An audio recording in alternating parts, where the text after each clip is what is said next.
Welcome to eVENT's Demystified podcast, where we explore and demystify the world of in-person, virtual, hybrid event AV production and technology by sharing insightful tips, tricks and tactics to make your events a success. This podcast is brought to you by Tree-Fan Events, a woman-owned boutique event production agency. And your host is Anca, a technical event planner and producer with almost 2 decades of hands-on technical experience in event production.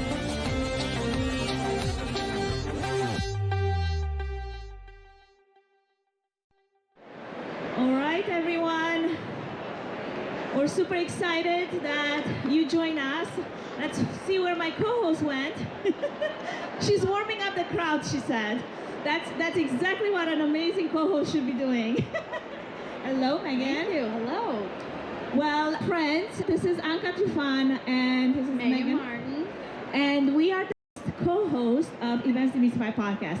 It's a podcast that I started 5 years ago, and I would love to give you a bit of an insight of what exactly the podcast is. And then we're going to dive into some of the amazing stories that our latest season, which is called eVENTaboutIT, and share some of the, crazy stories that we heard.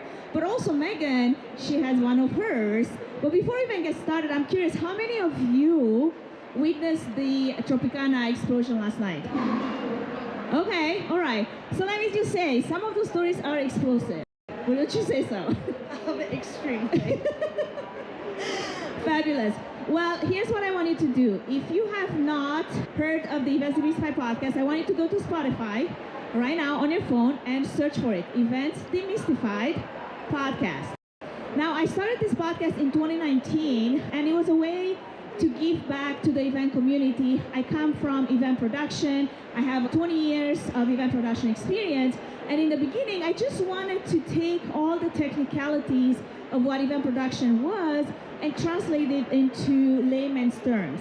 So that was a few of the first seasons where I had a lot of interviews with event professionals from the event industry, both from the production side as well as the planning and marketing side. And then COVID happened. And then the next couple of seasons, they kind of become like this journey into COVID. And I'm pretty sure you all got tired of pivoting, right? So we just kept pivoting from thing to thing to thing. And that was the expression of that time. So I have a couple of seasons that just take you from like, oh my gosh, we're meeting again. Oh no, we're gonna go back to being virtual again. So it was this journey, which is kind of funny because when I go back, it brings me back to those memories. I'm not sure all those memories are great, but definitely a lot of that was the first few seasons. And then the next couple of seasons, we started to touch on issues like diversity, equity, inclusion, belonging, the female representation in a male-dominated niche, and wanted to give it more of a space for women to feel empowered, even though they might be outnumbered. They still have a voice and they still have the ability to make an impact. And then we got into mental and physical fitness because let's be honest, one of the highest challenges that we event professionals deal with is burnout. And how do we overcome that? So there was an entire season that we spent on that. And then of course, what happened in 2022? AI, right? So then we dove into Eventful AI, the evolution of AI. So there's a couple of seasons that just go into that, and a lot of event professionals from our space that had to say a lot of things about it. So that's another great season, especially if you're just delving into AI. And then sure enough, we came into eVENTaboutIT. And this was a conversation that me and Megan had at eVENT Live. In Vegas, actually. In Vegas. This is actually the month anniversary of that conversation. Pretty much. Yeah. Yep. So we had a couple of drinks. You know, you have a couple of drinks. Some great ideas come from that. And Megan said, hey, I wish somebody had a podcast where they talked about all these crazy event stories that we all have experienced. And I'm like, you're right. And then she's like, and they should call it eVENTaboutIT. I'm like, what a great idea. Tell me more. As Anca knows, and my friend Dan is sitting here in the front, I am very much the jump off the cliff and just pray that there's a net to catch us. And thankfully, eVENTaboutIT launched this new season under eVENT's Demystified. It's been a lot of fun. You guys have all shared some really crazy, explosive stories. that we cover on the different episodes of the podcast. We're actually going to do some of that. We're recording live now for the next episode here from IMEX. So we're going to share some stories today from us and from you guys in the audience as well. So it's been a lot of fun, and we're just trying to say the quiet stuff out loud, calling it edutainment because it is funny. We all love a war story, but there are always nuggets that we can take away from these crazy, crazy stories of stuff that happens to us on show site. And this is also an invitation to share your own stories. We have a QR code, we have a form. You don't have to give us more details than you're comfortable with giving. We take anonymous entries as well. We have plenty of straight up, this is the person that did this to me. I'm like, oh my gosh, I can't believe you're saying that. But also we had anonymous stories, and it was perfectly okay. So some of those stories definitely were kind of like eye-opening. We were laughing after some of those recordings where we're like, oh my gosh, my event toolbox now is so heavy, because there's always some key takeaways that you take from one of those stories. And I know you had one experience right after one of our recordings. You went on an event site and you experienced something very similar. You want to tell us more? For sure. So one of the episodes, you'll listen to John Moritz, a planner friend of mine out of Denver, come on as a guest. And he told us a story about being in California, running an executive retreat. And on the first day, all the power went out, all the backup generators failed, and he had to run a 5-day program with no electricity at all. Flashlights, candles, power batteries for phones.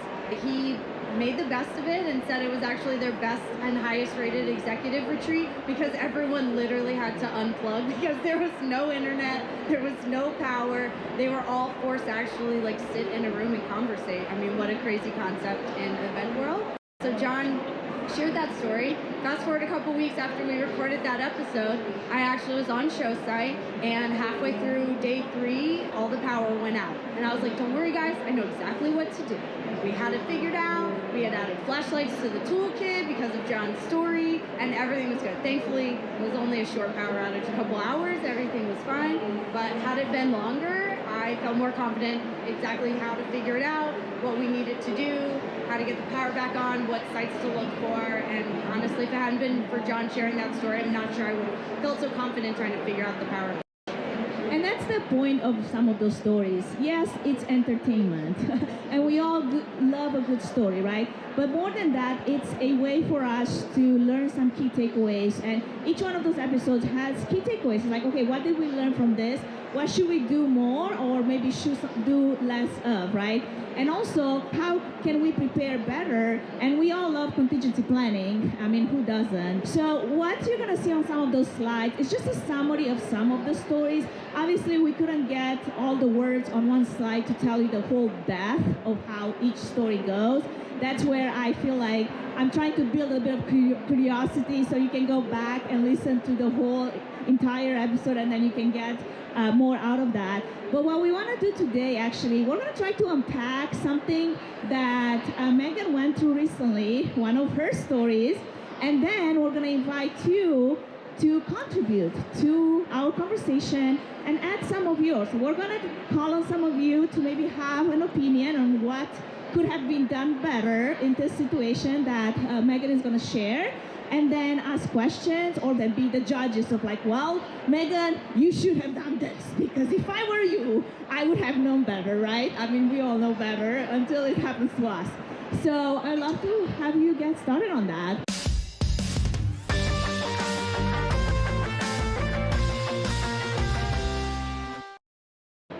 So recently just wrapped up an incentive program for one of our clients, and it's one of those programs where everything that could have gone wrong absolutely categorically went wrong.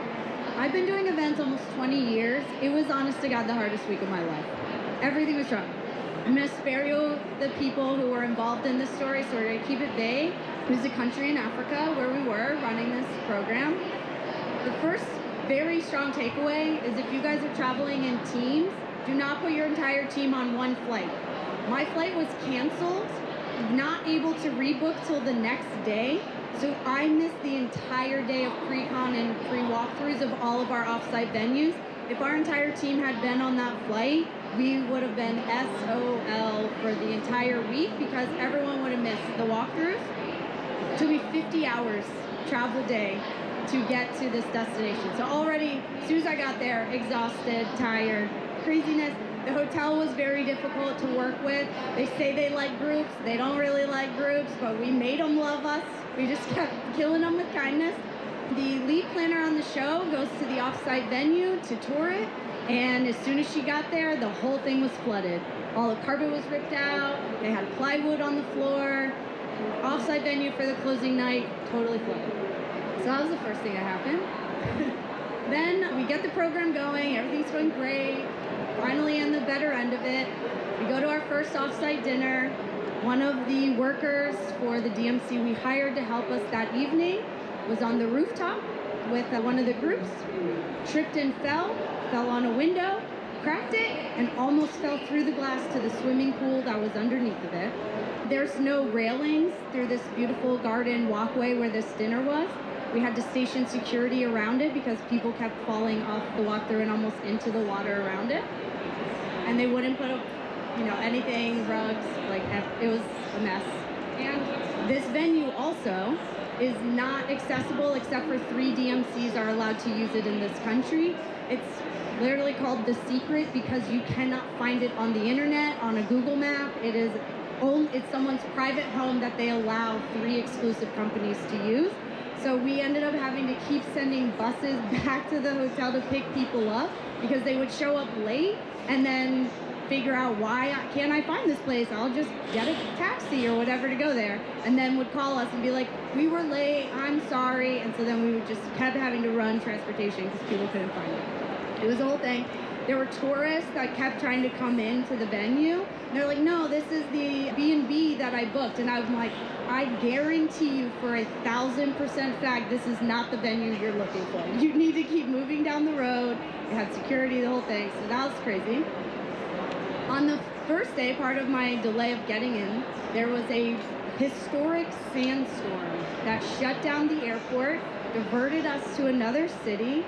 And in that sandstorm, it destroyed a number of tents of this glamp ground that we had rented for the day, except no one told us. The DMC, bless their hearts, just bless them. We're trying so hard to fix it before we arrived, and they called the driver, so we sent the lead planner early while the rest of us were getting buses, everything figured out. Sent her early to the venue, but they weren't prepared for her, trying to solve how we were going to fit all these people in the same number of tents when there's 10 missing all of a sudden that they discovered. So they tell her driver... That's like 10 out of how many? I think we had 125 total tents with 120-ish attendees. Yeah. So we had a 5 buffer contingency, and now we were 5 short. But they didn't give us enough time to really fully prepare for that. So instead what they did is they told her driver to stall her and go as slow as possible. So what should have been about a 40-minute drive to the desert ended up being about 2 hours. And she was texting me the whole time, I'm gonna get out of this car and run. I think I can make it there faster than this driver is going down the road. It was just headache after headache. Meanwhile, we didn't get any of the tent situation figured out until about 10 minutes before all the attendees needed to go in the tents and shower and start getting ready for the evening dinner. I did say at that event that I almost feel a little bit like an event drug addict because it was the hardest, worst day of my event career. I literally had sand like stuck in my armpits. Like showering that night was the greatest thing of my life. But the end of the night was one of the most beautiful events that we had ever put together. And in that moment, you're like, well, shit, it was all worth it. And you hate yourself for it, but then you sign up and go and do it again the next day. So it was just headache after headache. And the final thing that happened on the last day, everyone's going to the airport. All the attendees had an amazing time. And the executive team's flight got delayed. So we brought them back to the hotel because it was a significant delay, like hours and hours. So we just said, don't wait, just come back to the hotel. Well, the bellman accidentally gave the president of the company's luggage to someone else. So when he went to go to the airport, his luggage was gone. It was already at the airport. Someone had figured it out, let him know, left it at the airport. But then the hotel would not take responsibility, and neither would the DMC. And the two men running all of the departures got in a physical fist fight in front of the hotel. So then we were reviewing security cameras about whose fault it was, who gave the luggage, who started the fight, incident reports. I mean, when I tell you everything that could have gone wrong, everything went wrong. So I feel like Megan's story kind of summarizes all the stories we've had in the entire season, because he has so many elements. And I feel like you didn't even touch on some of the generational differences that you had to struggle with. So as you talk a little bit about that, think about some questions that you might have for Megan, because we're going to try to unpack this, okay? So I want you to raise your hand. I'm going to come with the mic, and you're going to ask Megan for any clarifying questions before we get into the key takeaways, okay? That's what we normally run the whole workflow of each season. So go ahead and give us a little bit more information, and Sure. Whoever has a question, raise your hand, please. So the generational differences she's talking about is, I think we've all kind of experienced this right now. There's a lot of new green people coming into this industry. I think I read a statistic recently that 75% of new people in this industry have never touched events, don't know events. They are completely brand new to this industry. 75%, that's terrifying to me. That was part of the issues that we ran into. The DMC was great. Their staff was very green and very new. So the night prior to the desert experience, we gave them all the gifts to put in all of the tents. At that point, it should have been a trigger for them to say, hey, why do I have extra gifts? I put everything out, you know? In my brain, if I have extras, I probably would alert someone and be like, hey, by the way, we have 15 extra hats and pashminas, and I already filled all the tents. The numbers aren't adding up here. No one alerted us. No one said anything. They've never loaded buses before. Some of the venues they hadn't walked through before. They weren't there for the pre-cons or the sites. So there was just a lot of learning curves for them. I don't know if they were trained or what communication was given to them. I wasn't the lead on the event, but we struggled quite a bit, and I spent a lot of time. So after the first day with the incident at the private home, I started going in earlier and walking through with their staff that were on site about expectations, what we're doing, making it very clear, going through the schedule for the next day of like, you're gonna stand here and load this bus, and then when that bus is full, we're gonna send it. And they were very literal, like, well, you said you had 90 people. I said, I think I have 90 people. And she was like, no, you have 90. And I'm like, no, we might have 90. And so they were very by the book, and as we know in events, you have to always leave room for gray. Human behavior is unpredictable. So there was a lot of training and education that went into this staff because they were just so green, and again, bless their hearts, they don't know what they don't know. So I did feel bad, but it was a challenge and a struggle. All right, questions? Anyone wanting to ask any clarifying? And let me tell you, you can be blunt and open, okay? Like, straight up. We don't miss anything on our show. Like, we say as it is, and we make ourselves laugh. Listen to the episode where we went through the opening ceremonies of the Olympics. Oh my gosh, yes. So if anyone's here with the Olympic Committee, please don't listen to it. Yeah, disclaimer about that. Okay, any questions, any clarifying questions, anything I could have done better, because I've been in this situation and this happened to me, and I know that you should have blah, blah, blah, blah, blah. I want to hear some opinions. While we're thinking about it, raise a show of hands. If you've been on show site in the last year and your CSM or someone from the venue was brand new within 3 years of their job. Yeah. So I see there's some hands reason. That means you've got some experiences yourself. I guess I'm going to ask the first question.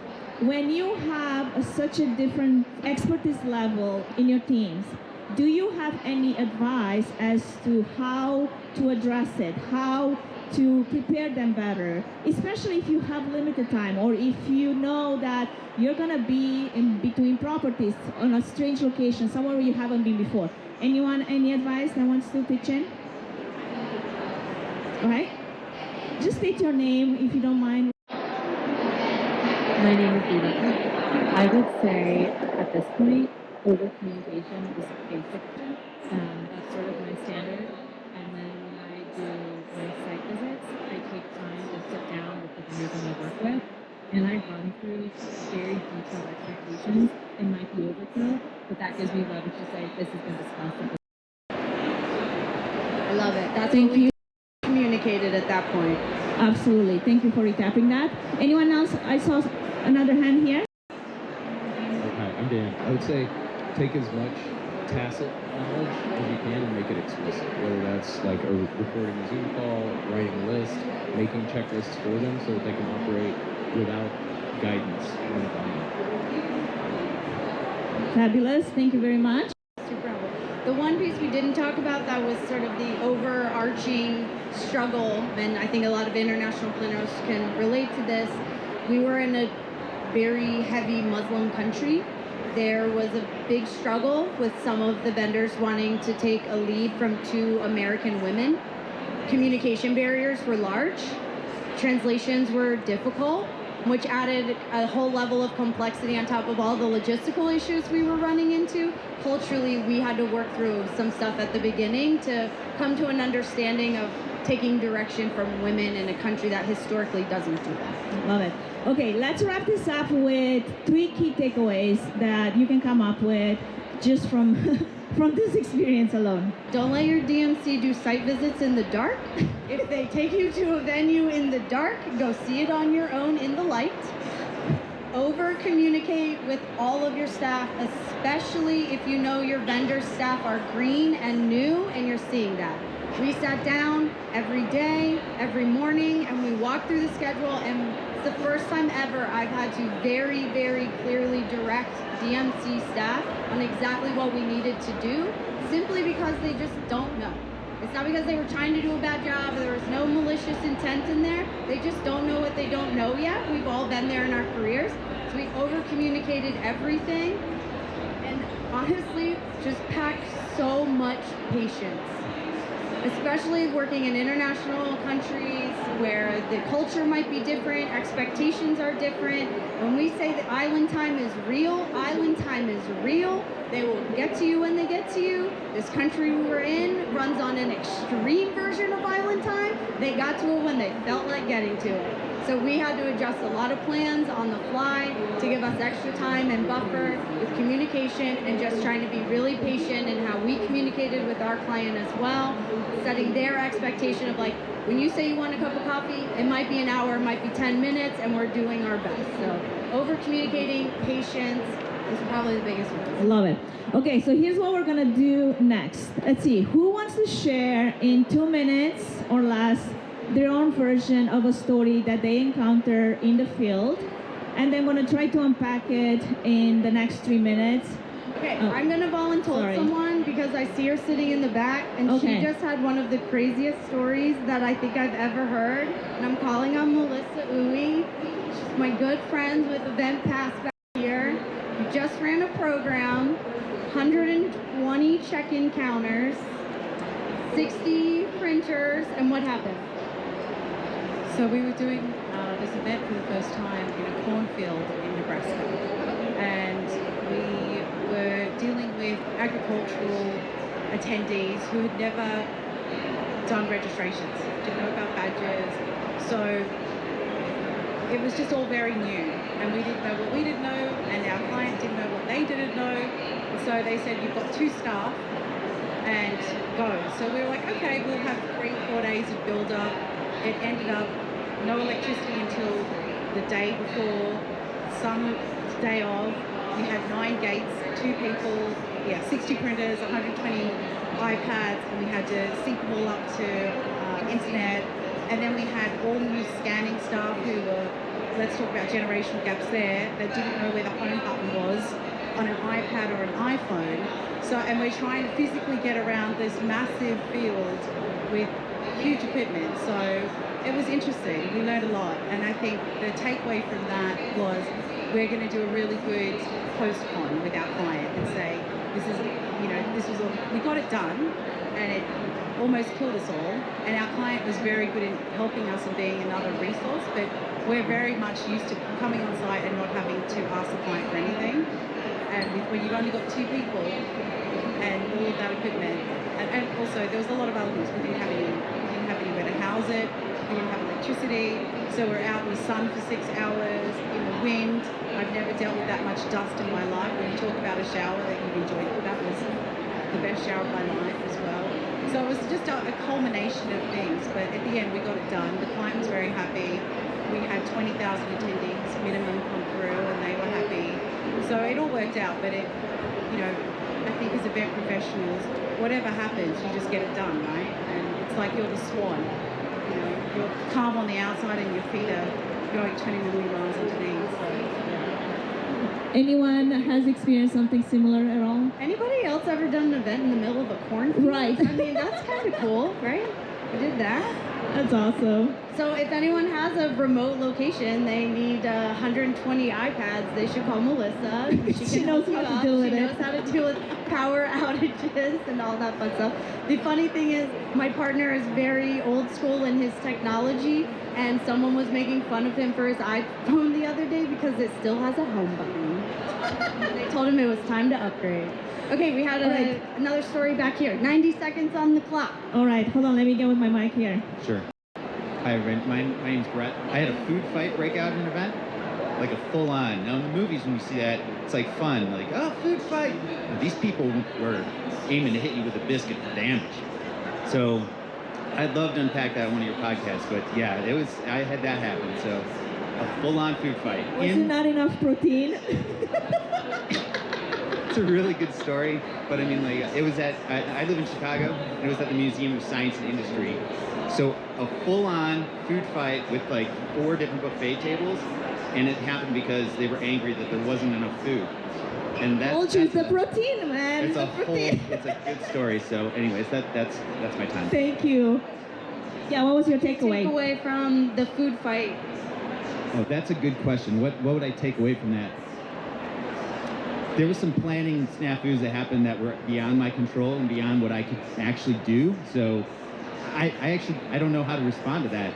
How could you, like you said, human conditions, how do you plan for a food fight? An adult food fight at that. Right. So in my toolbox, I don't know what I would, how do you do that? Anyone have advice over here on what to do for food fight? Let's see, we have an answer here. So more Bisqueen on the floor, first off. More Bisqueen Makes the clean out very easier. And then explain to them that if there's not enough food, then throwing it at each other is not going to help the situation. I guess kill them with some logic, maybe it works. Not if you're hangry. I mean, come on. If you're hangry, I don't know about that. No, but if we're hangry and we're throwing food, that's the opposite of serving my anger. These people. All right, time for one more. Anybody want to share? I know Dan has some really funny stories. All right. So I'm a former event professional, but I also work with an organization that puts on events but doesn't have a lot of event professional background. So I flagged 2021, so right after getting back into in-person events, and I flagged that the room does not fit the amount of people you're trying to have. Flagged it months in advance, and they said, we'll figure it out. Day of the event comes, I'm looking in the room, we have tables and chairs, and it's extremely tight. The attendees are all looking at each other, and they had to stop the event in the middle of the event, bring everybody out of the room, and then I had to flip the entire room to accommodate all of the attendees in a comfortable, I'm a superwoman right here. And then when I told them, like, I flagged this months ago, I said, well, you figured it out. So, yeah. Yes. I feel like you should have earned some bonuses from all of that experience. No, of course not. What was the main takeaway? To be firm on the things that I'm flagging ahead of time, and to disappear when they need somebody to flip them. I think that's the best takeaway of today, of just disappear when it's manual. I don't disagree with that advice at all. Sometimes you gotta do what you gotta do, and you just gotta get your hands dirty. I have flipped rooms myself. I was at an event at a very famous hotel in Coronado. I think you guys can probably figure out which one. They completely forgot about a reception. I walked into the room 10 minutes before our president's reception was supposed to start, and there was not a single thing set up. And I worked hand in hand alongside the banquet staff to make sure that we got it. We were still about 15 minutes late, but we figured it out. But then the trickle down of that was that reception ran late. closing reception ran late. It was timed perfectly to the sunset on the beach, and so then people were missing the sunset because we weren't ready. Anyway, you guys know the drill. It's the whole domino effect, the downstream that gets affected when stuff like that happens. Well, we want to thank you for joining our session. I hope it was edutainment and you learned a couple of things. We also invite you to submit your own stories if you have more stories where you feel more comfortable to do it in more of a private way, not being called upon. Although this is where really the fun and the learning really happens. If you do us a favor and rate our session, we'd appreciate that. We want to hear from you, and make sure that you subscribe to the eVENT Demystified podcast. And with that, we'll see you on our next episode. For sure. And if you're interested in ever joining our episode, please submit a story. And if you want to be on an episode with us and share some of your crazy stories, please just let us know. We are always looking for new guests, new stories. We run the gamut from corporate, weddings, speakers. There's no topic untouched. But thank you guys for coming. I think we could have spent another hour telling stories, so we appreciate you being here with us today.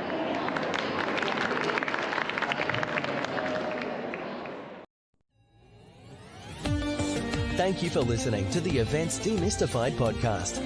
If you enjoyed this podcast, please take a moment to review it, rate it, and share it with other event professionals that could benefit from it. Connect with us on social at eVENT's Demystified podcast. We would love to hear from you and what you're up to. If you'd like to learn more about Tree Fan Event services and find out if we're a good fit in supporting your event, can we help your event be successful with a 20-minute free consultation? Link in the episode's notes. Thanks for tuning in.